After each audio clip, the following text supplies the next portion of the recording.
And coverage ન્યૂઝમાં આપનું સ્વાગત છે।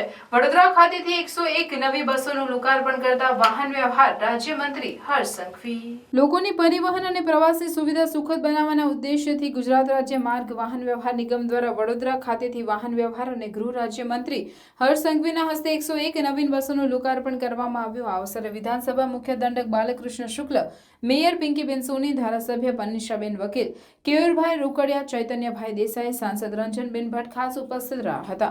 રાજ્યમંત્રી હર્ષભાઈ સંઘવીએ જણાવ્યું હતું કે રાજ્યના છેવાડાના માનવીને અસરકારક જાહેર પરિવહનની સેવાઓ પૂરી પાડવા સરકાર પ્રતિબદ્ધ છે। ગુજરાત રાજ્ય માર્ગ વાહન વ્યવહાર નિગમ આજે 37 કરોડ રૂપિયાના ખર્ચે નવી 101 બસ મુસાફર જનતાની સેવામાં કાર્યરત કરી છે। એસટી નિગમની 8000 થી વધુ બસો દૈનિક 27 લાખથી વધુ મુસાફરોને પોતાના ગંતવ્ય સ્થળ સુધી સલામત અને સમયબદ્ધ બસ સેવાઓ પૂરી પાડે છે। મંત્રીએ વધુમાં ઉમેર્યું હતું કે છેલ્લા 14 મહિનામાં એસટી નિગમ દ્વારા 2162 નવી બસો પ્રજાની સેવામાં મૂકવામાં આવી છે। આ નવી બસ સેવાઓ રાજ્યમાં મુસાફરોની સફર વધુ આરામદાયક તેમજ સગવડયુક્ત બનાવશે। પ્રજાની સુખાકારીમાં વધારો થાય તે માટે આગામી 5 દિવસમાં 500 થી વધુ બસોનું લોકાર્પણ કરવામાં આવનાર છે। આ અવસરે વાહન વ્યવહાર રાજ્યમંત્રી હર્ષ સંઘવીએ કાર્યક્રમ દરમિયાન નવીન બસોનું નિરીક્ષણ કર્યું હતું। આ સાથે રાજ્યને સમર્પિત 101 બસને લીલી ઝંડી આપી હતી।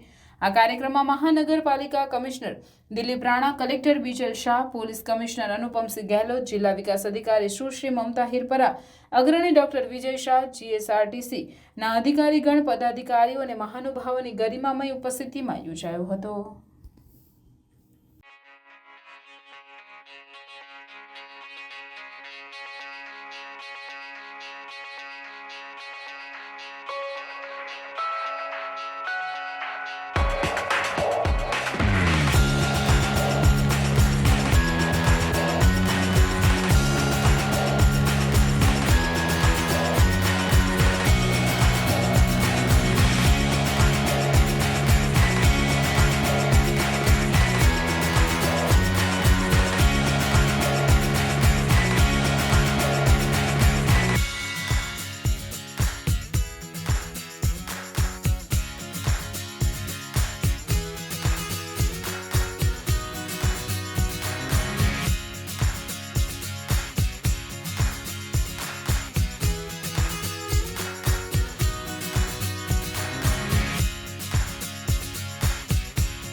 अन्य खबरों के लिए चैनल को सब्सक्राइब कीजिए।